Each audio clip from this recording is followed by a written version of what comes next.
Open Heavens on the Go, Tuesday, August 27th, 2024. Topic: Working for God.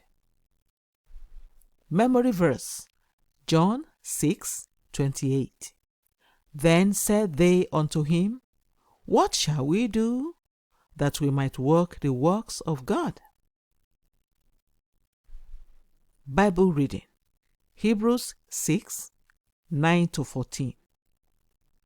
But, beloved, we are persuaded better things of you, and things that accompany salvation, though we thus speak. For God is not unrighteous to forget your work and labor of love, which ye have shewed toward his name, in that ye have ministered to the saints, and do minister. And we desire that every one of you do shew the same diligence to the full assurance of hope unto the end, that ye be not slothful, but followers of them who through faith and patience inherit the promises. For when God made promise to Abraham, because he could swear by no greater, he sware by himself, saying, Surely blessing I will bless thee, and multiply I will multiply thee.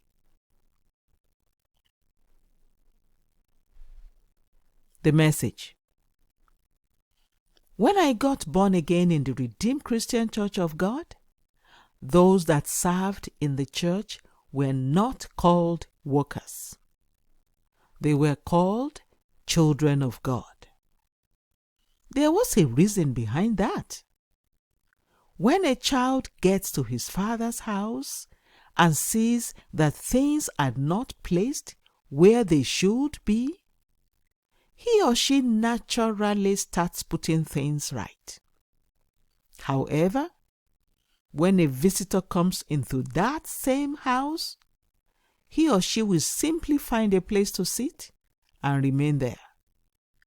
If you see God as your Father, whenever you get to his house, you will do whatever you can to make things work smoothly.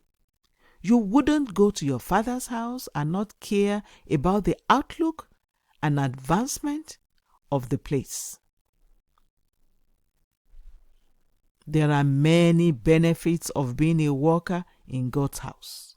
One of them is stated in 2 Timothy 2:6. The husbandman that laboureth must be first partaker of the fruits. Because you are a husbandman, one who is cultivating the land to produce fruits for everyone, you will be the first partaker of those fruits.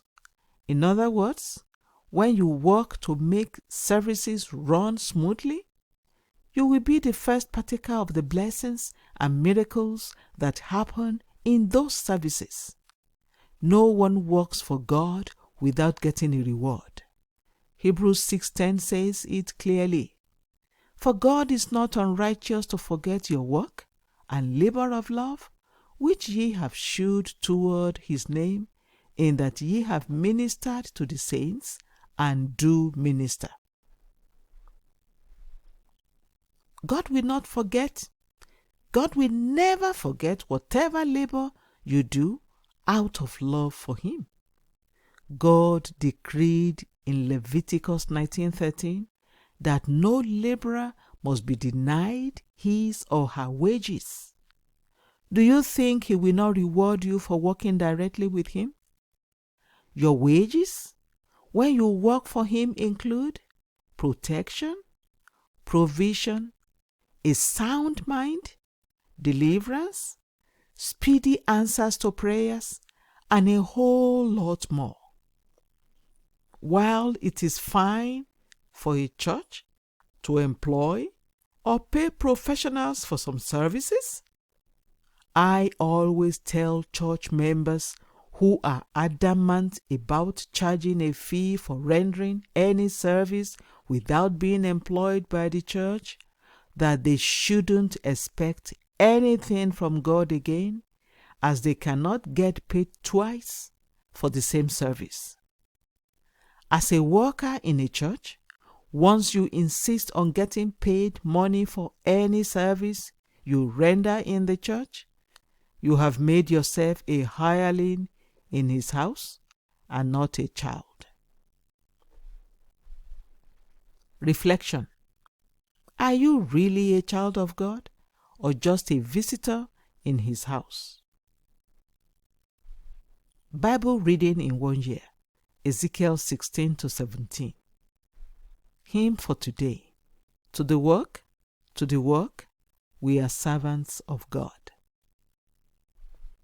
The Open Heavens is written by Pastor E.A. Adeboye, the General Overseer of the Redeemed Christian Church of God. God bless you.